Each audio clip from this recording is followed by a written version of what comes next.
आज हम पढ़ेंगे चंद्रधर शर्मा गुलेरी की लिखी कहानी उसने कहा था। यह कहानी प्रथम विश्व युद्ध की पृष्ठभूमि पर लिखी गई है। कहानी का मुख्य किरदार लहना सिंह है। लहना सिंह ने बचपन में जिस लड़की से प्रेम किया था वह अब उसी के रेजिमेंट के एक सिपाही की ब्याहता है। उसका पति और बेटा दोनों सिपाही हैं जो लहना सिंह के साथ जंग पर जा रहे हैं। जंग पर जाते समय प्रेमिका ने लहना सिंह से अपने पति और बेटे की सुरक्षा की विनती की, जिसे लहना सिंह ने अपनी जान देकर पूरा किया। तो आइए चलते हैं कहानी पर।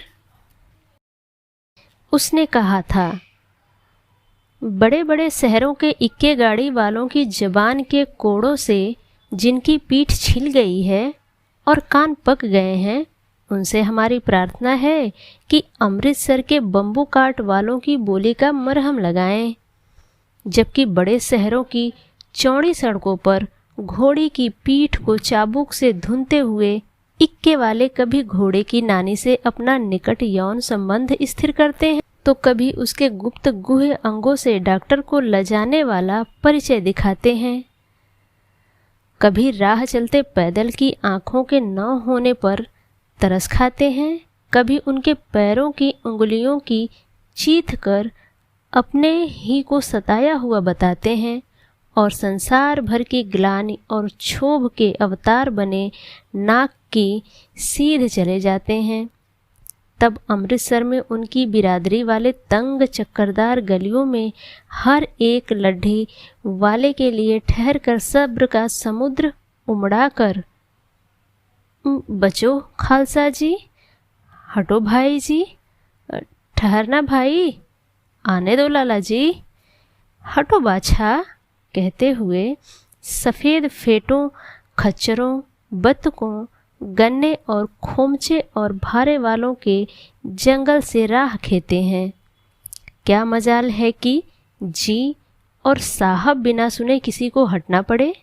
यह बात नहीं कि उनकी जीभ नहीं चलती, चलती है पर मीठी छुरी की तरह महीन मार करती हुई। यदि कोई बुढ़िया बार बार चितौनी देने पर भी लीक से नहीं हटती तो उनकी वचनावली के ये नमूने हैं। हट जा जीणे जोगिए, हट जा कर्मा वालिए, हट जा पुत्ता प्यारिए, बच जा लंबी वालिए। समष्टि में इसका अर्थ है तू जीने योग्य है, तू भाग्यों वाली है, पुत्रों को प्यारी है, लंबी उम्र तेरे सामने है, तू क्यों मेरे पहिए के नीचे आना चाहती है, बच जा। ऐसे बम्बू काट वालों के बीच में होकर एक लड़का और एक लड़की चौक की दुकान पर आ मिले। उसके बालों और उसके ढीले सुथने से जान पड़ता था कि दोनों सिख हैं। वह अपने मामा के केस धोने के लिए दही लेने आया था और यह रसोई के लिए बड़ियाँ। दुकानदार एक परदेसी से गुथ रहा था जो शेर भर गीले पापड़ों की गड्डी गिने बिना हटता न था। तेरा घर कहाँ है? मगरे में। और तेरा? मांझे में। यहाँ कहाँ रहती है? अतर सिंह की बैठक में, वह मेरे मामा होते हैं। मैं भी मामा के यहाँ आया हूँ, उनका घर गुरु बाजार में है। इतने में दुकानदार निपटा और इनका सौदा देने लगा। सौदा लेकर दोनों साथ चले। कुछ दूर जाकर लड़के ने मुस्कुराकर पूछा, तेरी गुड़माई हो गई? इस पर लड़की कुछ आंखें चढ़ाकर धत कहकर दौड़ गई और लड़का मुंह देखता रह गया। दूसरे तीसरे दिन सब्जी वाले के यहाँ, दूध वाले के यहाँ अकस्मात दोनों मिल जाते। महीना भर यही हाल रहा। 2-3 बार लड़के ने फिर पूछा, तेरी गुड़माई हो गई? और उत्तर में वही धत मिला। एक दिन जब फिर लड़के ने वैसे ही हंसी में चिढ़ाने के लिए पूछा तो लड़की लड़के की संभावना के विरुद्ध बोली, हाँ हो गई। कब? कल। देखते नहीं यह रेशम से कढ़ा हुआ शालू? लड़की भाग गई। लड़के ने घर की सीध ली। रास्ते में एक लड़के को मोरी में ढकेल दिया। एक छाबड़ी वाले की दिन भर की कमाई खोई। एक कुत्ते को पत्थर मारा और गोभी ठेले में दूध उड़ेल दिया। सामने नहाकर आती हुई किसी वैष्णवी से टकराकर अंधे की उपाधि पाई। तब कहीं घर पहुंचा। लहणा सिंह अब बड़ा हो गया है। वह रेजिमेंट में है। राम राम, यह भी कोई लड़ाई है? दिन रात खंदकों में बैठे हड्डियां अकड़ गईं। लुधियाना से 10 गुना जाड़ा और मेह और बर्फ ऊपर से पिंडोलियों तक कीचड़ में धंसे हुए हैं। जमीन कहीं दिखती नहीं। घंटे 2 घंटे में कान के पर्दे फाड़ने वाले धमाके के साथ सारी खंदक हिल जाती है और 100-100 गज धरती उछल पड़ती है। इस गैबी गोले से बचे तो कोई लड़े। नगर कोट का जलजला सुना था। यहाँ दिन में 25 जलजले होते हैं। जो कहीं खंदक से बाहर साफा या कुहनी निकल गई तो चटाक से गोली लगती है। ना मालूम बेईमान मिट्टी में लेटे हुए हैं या घास की पत्तियों में छिपे रहते हैं। लहना सिंह और 3 दिन हैं। 4 तो खंदक में बीता ही दिए। परसों रिलीफ आ जाएगी और फिर 7 दिन की छुट्टी। अपने हाथों झटका करेंगे और पेट भर खाकर सो रहेंगे। उसी फिरंगी मैम के बाग में मखमल की सी हरी घास है। फल और दूध की वर्षा कर देती है। लाख कहते हैं, दाम नहीं लेती। कहती है तुम राजा हो, मेरे मुल्क को बचाने आए हो। 4 दिन तक पलक नहीं झपकी। बिना फेरे घोड़ा बिगड़ता है और बिना लड़े सिपाही। मुझे तो संगीन चढ़ाकर मार्च का हुक्म मिल जाए, फिर 7 जर्मनों को अकेला मारकर न लौटूं तो मुझे दरबार साहब की देहली पर मत्था टेकना नसीब न हो। पाजी कहीं के। कलों के घोड़े संगीन देखते ही मुंह फाड़ देते हैं और पैर पकड़ने लगते हैं। यूं अंधेरे में 30-30 मन का गोला फेंकते हैं। उस दिन धावा किया था। 4 मील तक एक जर्मन नहीं छोड़ा था। पीछे जनरल ने हट जाने का कमान दिया, नहीं तो सीधे बर्लिन पहुंच जाते। क्यों? सूबेदार हजारा सिंह ने मुस्कुराकर कहा।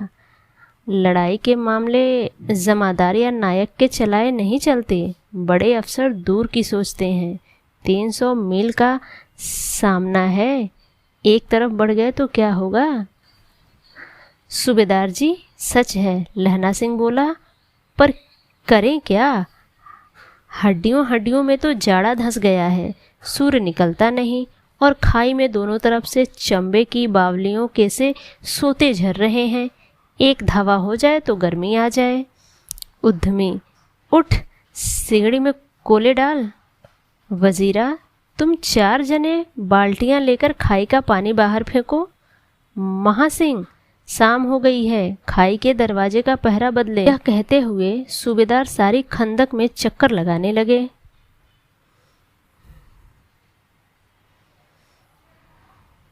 वजीरा सिंह पलटन का विदूषक था। बाल्टी में गंदला पानी भरकर खाई के बाहर फेंकता हुआ बोला, मैं पाधा बन गया हूँ। करो जर्मनी के बादशाह का तर्पण। इस पर सब खिलखिला पड़े और उदासी के बादल फट गए। लहना सिंह ने दूसरी बाल्टी भरकर उसके हाथ में देकर कहा, अपनी बाड़ी के खरबूजे में पानी दो। ऐसा खाद का पानी पंजाब भर में नहीं मिलेगा। हाँ, देश क्या है, स्वर्ग है। मैं तो लड़ाई के बाद सरकार से 10 घुमा जमीन यहाँ मांग लूँगा और फलों के बूटे लगाऊंगा।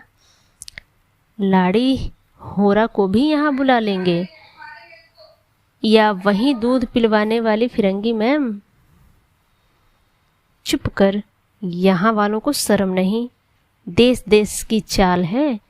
आज तक मैं उसे समझा न सका कि सिख तंबाकू नहीं पीते, वह सिगरेट देने में हट करती है। होठों में लगाना चाहती है और मैं पीछे हटता हूँ तो समझती है कि राजा बुरा मान गया, अब मेरे मुल्क के लिए लड़ेगा नहीं। अच्छा, अब बोधा सिंह कैसा है? अच्छा है, जैसे मैं जानता ही नहीं हूँ। रात भर तुम अपने कंबल उसे उड़ाते हो और आप सिगड़ी के सहारे गुजर करते हो, उसके पहरे पर आप पहरा दे आते हो, अपने सूखे लकड़ी के तख्तों पर उसे सुलाते हो, आप कीचड़ में पड़े रहते हो। कहीं तुम ना मांदे पर जाना। जाड़ा क्या है, मौत है, और निमोनिया से मरने वालों को मुरब्बे नहीं मिला करते। मेरा डर मत करो, मैं तो बुलेल की खड्ड के किनारे मरूंगा। भाई कीरत सिंह की गोदी पर मेरा सिर होगा और मेरे हाथ में लगाए हुए आंगन के आम के पेड़ की छाया होगी। वजीरा सिंह ने त्योरी चढ़ाकर कहा, क्या मरने मारने की बातें लगाई है, मरे जर्मनी और तुरक। ये कहते ही फौजी लफंगों वाले गीत गाने लगे। कौन जानता था कि दढ़ियल वाले घर बारी सिख ऐसा लुच्चों का गीत गाएंगे। पर सारी खंदक इस गीत से गूंज उठी और सिपाही फिर ताजे हो गए, मानो 4 दिन से सोते और मौज ही करते रहे हों। दोपहर, रात गई, अंधेरा है, सन्नाटा छाया हुआ है। बोधा सिंह खाली बिस्कुटों के 3 टीनों पर अपने दोनों कंबल बिछाकर और लहना सिंह के 2 कंबल और एक बरान कोट ओढ़कर सो रहा है। लहना सिंह पहरे पर खड़ा हुआ है, एक आंख खाई के मुंह पर है और एक बोधा सिंह के दुबले शरीर पर। बोधा सिंह कराहा, क्यों बोधा भाई, क्या है? पानी पिला दो। लहना सिंह ने कटोरा उसके मुंह से लगाकर पूछा। कहो, कैसे हो? पानी पीकर बोधा बोला, कंपनी छूट रही है, रोम रोम में तार दौड़ रहे हैं, दांत बज रहे हैं। अच्छा, मेरी जर्सी पहन लो। और तुम? मेरे पास सिगड़ी है और मुझे गर्मी लगती है, पसीना आ रहा है। ना, मैं नहीं पहनता। 4 दिन से तुम मेरे लिए।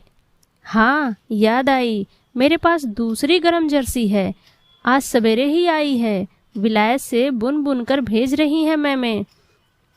गुरु उनका भला करे। यूं कहकर लहना अपना कोट उतार कर जर्सी उतारने लगा। सच कहते हो? और नहीं, झूठ। यूं कहकर नहीं करते बोधा को उसने जबरदस्ती जर्सी पहना दी और आप खाकी कोट और जीन का कुर्ता पहनकर पहरे पर आ खड़ा हुआ। मेम की जर्सी की कथा केवल कथा थी। आधा घंटा बीता, इतने में खाई के मुंह से आवाज आई, सूबेदार हजारा सिंह। कौन? लप्टन साहब। हुक्म हुजूर। कहकर सूबेदार तनकर फौजी सलाम करके सामने हुआ। देखो, इसी समय धावा करना होगा। मील भर की दूरी पर पूरब के कोने में एक जर्मन खाई है, उसमें 50 से ज़्यादा जर्मन नहीं है। इन पेड़ों के नीचे नीचे 2 खेत काटकर रास्ता है, 3-4 घुमाव है, जहाँ मोड़ है वहाँ 15 जवान खड़े कर आया हूँ। तुम यहाँ 10 आदमी छोड़कर सबको साथ ले उनसे जा मिलो। खंदक छीन कर वहीं, जब तक दूसरा हुक्म न मिले डटे रहो, हम यहाँ रहेंगे। जो हुक्म। चुपचाप सब तैयार हो गए। बोधा भी कंबल उतारकर चलने लगा। तब लहना सिंह ने उसे रोका तो बोधा के बाप सूबेदार ने उंगली से बोधा को इशारा किया। लहना सिंह समझकर चुप हो गया। पीछे 10 आदमी कौन रहे, इस पर बड़ी हुज्जत हुई। कोई रहना न चाहता था। समझा बुझाकर सूबेदार ने मार्च किया। लप्टन साहब लहना की सिगड़ी के पास मुंह फेर कर खड़े हो गए और जेब से सिगरेट निकालकर सुलगाने लगे।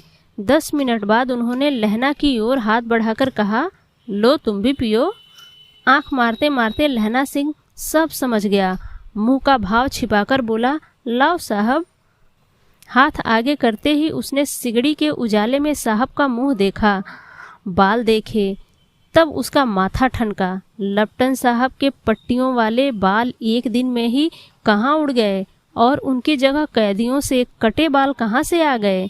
शायद साहब शराब पिए हुए हैं और उन्हें बाल कटवाने का मौका मिल गया है। लहना सिंह ने जांचना चाहा। लप्टन साहब 5 वर्ष से उसकी रेजिमेंट में थे। क्यों साहब, हम लोग हिंदुस्तान कब जाएंगे? लड़ाई खत्म होने पर। क्यों, क्या यह देश पसंद नहीं? नहीं साहब, शिकार के वे मज़े यहाँ कहाँ, याद है पर साल नकली लड़ाई के पीछे हम आप जगाधरी जिले में शिकार करने गए थे।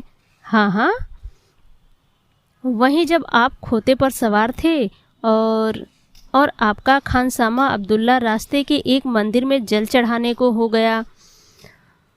बेशक पाजी कहीं का, सामने से वह नील गाय निकली कि एक ऐसी बड़ी मैंने कभी न देखी थी, और आपकी एक गोली कंधे में लगी और पुट्ठे में निकली। ऐसे अफसर के साथ शिकार खेलने में मज़ा है। क्यों साहब, शिमले से तैयार होकर उस नील गाय का सिर आ गया था ना? आपने कहा था कि रेजिमेंट की मेस में लगाएंगे। हाँ, पर मैंने वह विलायत भेज दिया।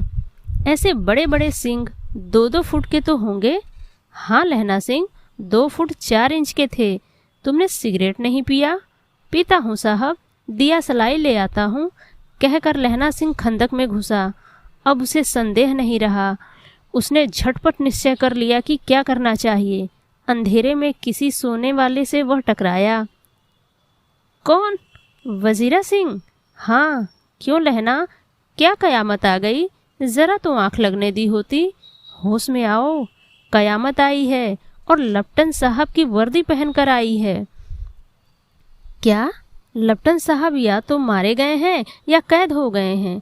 उनकी वर्दी पहनकर कोई जर्मन आया है। सूबेदार ने इसका मुंह नहीं देखा, मैंने देखा है और बातें की हैं। सोहरा साफ उर्दू बोलता है, पर किताबी उर्दू, और मुझे पीने को सिगरेट दिया है। तो अब मारे गए। धोखा है। सूबेदार कीचड़ में चक्कर काटते फिरेंगे और यहाँ खाई पर धावा होगा, उधर उन पर खुले में धावा होगा। उठो, एक काम करो, पलटन में पैरों के निशान देखते देखते दौड़ जाओ। अभी बहुत दूर नहीं गए होंगे। सूबेदार से कहो कि एकदम लौट आवें। खंदक की बात झूठी है। चले जाओ, खंदक के पीछे से ही निकल जाओ, पत्ता ना खुड़के, देर मत करो। हुक्म तो यह है कि ऐसी तैसी हुक्म की। मेरा हुक्म है, जमादार लहना सिंह, जो इस वक्त यहाँ सबसे बड़ा अफसर है, उसका हुक्म है। मैं लेफ्टिनेंट साहब की खबर लेता हूँ, पर यहाँ तुम 8 ही हो। 8 नहीं, 10 लाख। एक एक अकालिया सिख 1.25 लाख के बराबर होता है। चले जाओ। लौटकर खाई के मुहाने पर लहना सिंह दीवार से चिपक गया। उसने देखा कि लेफ्टिनेंट साहब ने जेब से बेल के बराबर 3 गोले निकाले। तीनों को जगह जगह खंदक की दीवार में घुसेड़ दिया और तीनों में एक तार सा बांध दिया। तार के आगे सूत की गत्थी थी, जिसे सिगड़ी के पास रखा। बाहर की तरफ जाकर एक दिया सलाई जलाकर गुत्थी रखने बिजली की तरह दोनों हाथों से उल्टी बंदूक को उठाकर लहना सिंह ने साहब की कोहनी पर तान कर दे मारा। धमाके के साथ साहब के हाथ से दिया सलाई गिर पड़ी। लहना सिंह ने एक कुंदा साहब की गर्दन पर मारा और साहब आँख मीन गाट कहते हुए चित्त हो गए। लहना सिंह ने तीनों गोले बीनकर खंदक से बाहर फेंके और साहब को घसीटकर सिगड़ी के पास लिटाया। जेबों की तलाशी ली। 3-4 लिफाफे, एक डायरी निकालकर उन्हें अपने जेब के हवाले किया। साहब की मूर्छा हटी। लहना सिंह हंसकर बोला, क्यों लेफ्टिनेंट साहब, मिजाज कैसा है? आज मैंने बहुत बातें सीखी। यह सीखा कि सिख सिगरेट पीते हैं। यह सीखा कि जगाधरी के ज़िले में नीलगायें होती हैं और उनके 2 फुट 4 इंच के सींग होते हैं।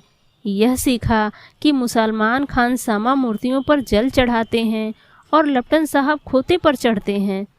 पर यह तो कहो, ऐसी साफ उर्दू कहाँ से सीख आए? हमारे लेफ्टिनेंट साहब तो बिन डैम के 5 लफ्ज़ भी नहीं बोल पाते थे। हमारे लेफ्टिनेंट साहब तो बिना डैम के 5 लफ्ज़ भी नहीं बोला करते थे। लहना सिंह ने पतनून की जेबों की तलाशी नहीं ली थी। साहब ने मानो जाड़े से बचने के लिए दोनों हाथ जेबों में डाले। लहना सिंह कहता गया, चालाक तो बड़े हो, पर मांझे का लहना इतने बरस लेफ्टिनेंट साहब के साथ रहा है, उसे चकमा देने के लिए 4 आंखें चाहिए। 3 महीने हुए एक तुर्की मौलवी मेरे गांव में आया था। औरतों को बच्चे होने की तावीज़ बांटता था और बच्चों को दवाई देता था। चौधरी के बड़ के नीचे मंजा बिछाकर हुक्का पीता रहता था और कहता था, जर्मनी वाले बड़े पंडित हैं, वेद पढ़ पढ़ कर उसमें से विमान चलाने की विद्या जान गए हैं। गौ को नहीं मारते, हिंदुस्तान में आ गए तो गो हत्या बंद कर देंगे। मंडी के बनियों को बहकाता था कि डाक खाने से रुपए निकाल लो, सरकार का राज्य जाने वाला है। डाक बाबू पोलू राम भी डर गया था। मैंने मुल्ला की दाढ़ी मूंद दी थी और गांव से बाहर निकालकर कहा था कि जो मेरे गांव में अब पैर रखा तो। इतने में साहब की जेब में से पिस्तौल चली। लहना सिंह की जांघ में गोली लगी। इधर लहना की हेनरी मार्टिन के 2 फायरों ने साहब की कपाल क्रिया कर दी। धड़ाका सुनकर सब दौड़ आए। बोधा चिल्लाया, क्या हुआ? लहना सिंह ने उसे तो यह कहकर सुला दिया कि एक हड़का कुत्ता आया था, मार दिया, और औरों से सब हाल कह दिया। बंदूकें लेकर सब तैयार हो गए। लहना साफा फाड़कर घाव के दोनों तरफ पट्टियां कसकर बांधी। घाव मांस में ही था। पट्टियों के कसने से लहू बंद हो गया। इतने में 70 जर्मन चिल्लाकर खाई में घुस पड़े। सिखों की बंदूकों की बाढ़ ने पहले धावे को रोका, दूसरे को रोका, पर यहाँ थे 8। लहना सिंह तक तक कर मार रहा था। वह खड़ा था और बाकी लेटे हुए थे, और वे आगे घुसे आते थे। और वे 70 अपने मुर्दा भाइयों के शरीर पर चढ़कर जर्मन आगे घुसे आते थे। थोड़े मिनटों में वे अचानक आवाज आई, वाहे गुरुजी फतेह, वाहे गुरुजी खालसा, और धड़ाधड़ बंदूकों के फायर जर्मनों की पीठ पर पड़ने लगे। ऐन मौके पर जर्मन 2 चक्कों के पाटों के बीच में आ गए। पीछे से सूबेदार हजारा सिंह के जवान आग बरसाते थे और सामने से लहना सिंह के साथियों के संगीन चल रहे थे। पास आने पर पीछे वाले ने भी संगीन पिरोना शुरू कर दिया। एक किलकारी और अकाल सिखा दी फौज आई। वाहे गुरु जी दी फतेह, वाहे गुरु जी दी खालसा। 70 सिरी अकाल पुरुष, और लड़ाई खत्म हो गई। 63 जर्मन या तो खेत रहे थे या कराह रहे थे। सिखों में 15 के प्राण गए। सूबेदार के दाहिने कंधे में से गोली आर पार निकल गई। लहना सिंह की पसली में एक गोली लगी। उसने घाव को खंदक की गीली मिट्टी से पूर लिया और बाकी का साफा कसकर कमर बंद की तरह लपेट लिया। किसी को खबर नहीं हुई कि लहना को दूसरा घाव, भारी घाव लगा है।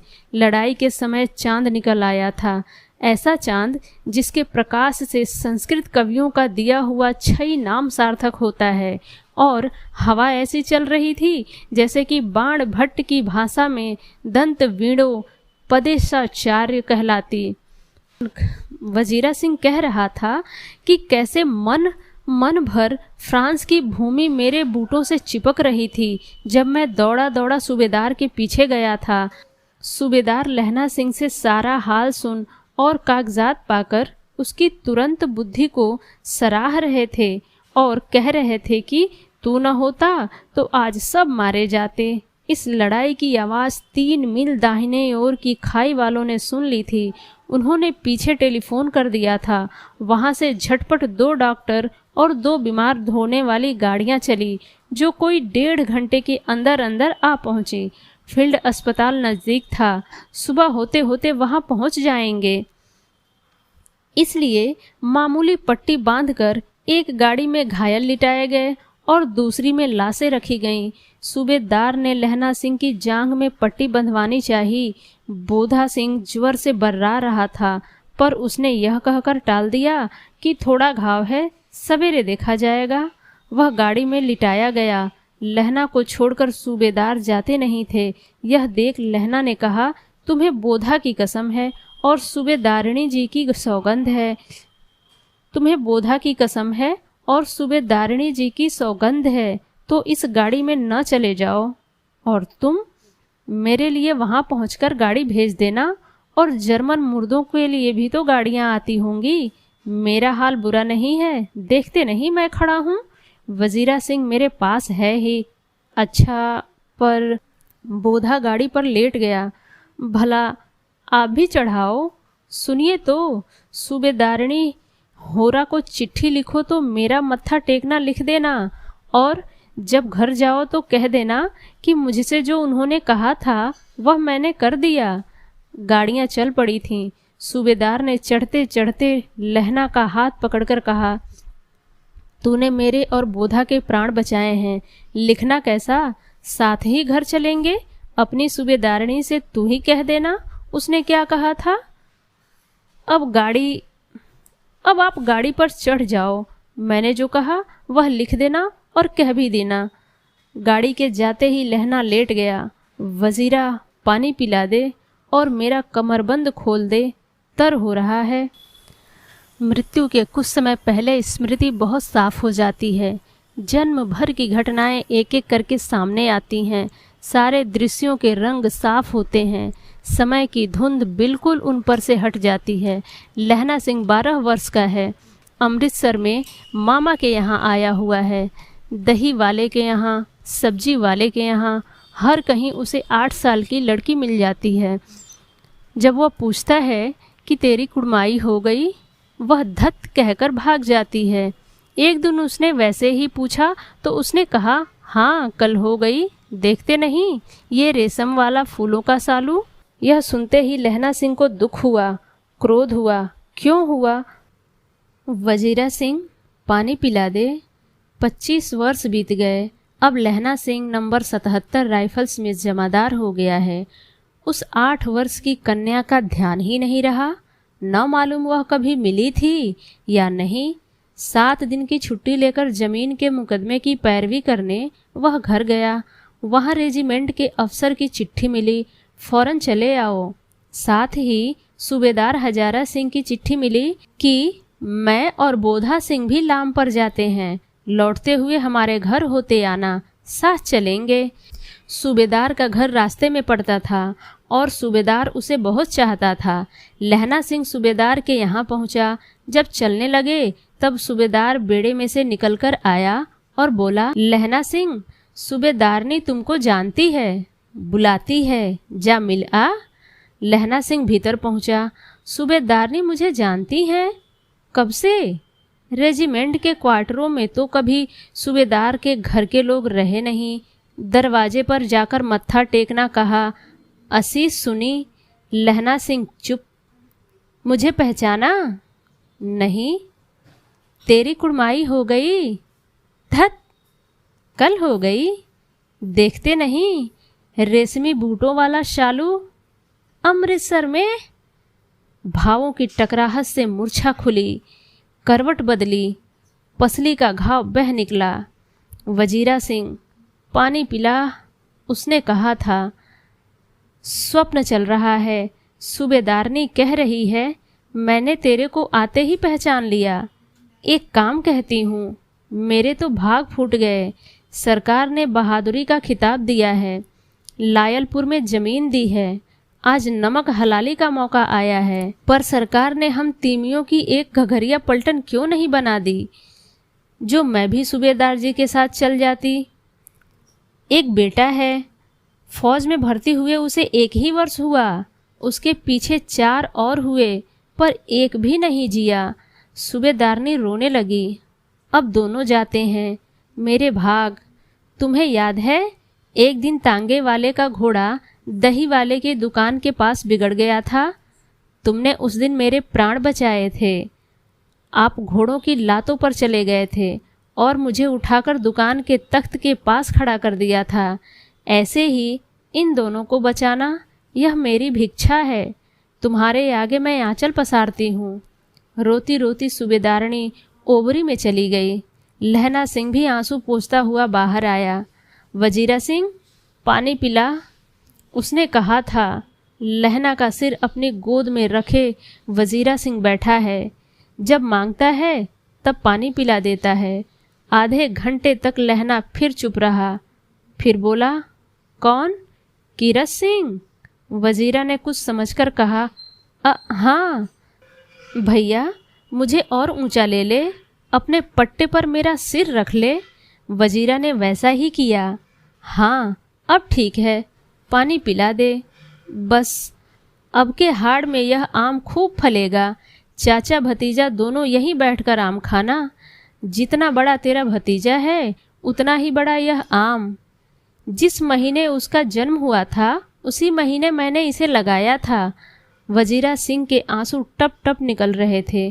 कुछ दिन पीछे लोगों ने अखबारों में पढ़ा, फ्रांस और बेल्जियम 67वीं सूची, मैदान में घावों से मरा नंबर 77 सिख राइफल्स, जमादार लहना सिंह। दोस्तों, अगर ये कहानी आपको पसंद आई हो तो वीडियो को लाइक करें और चैनल को सब्सक्राइब करें। मिलते हैं नेक्स्ट वीडियो में।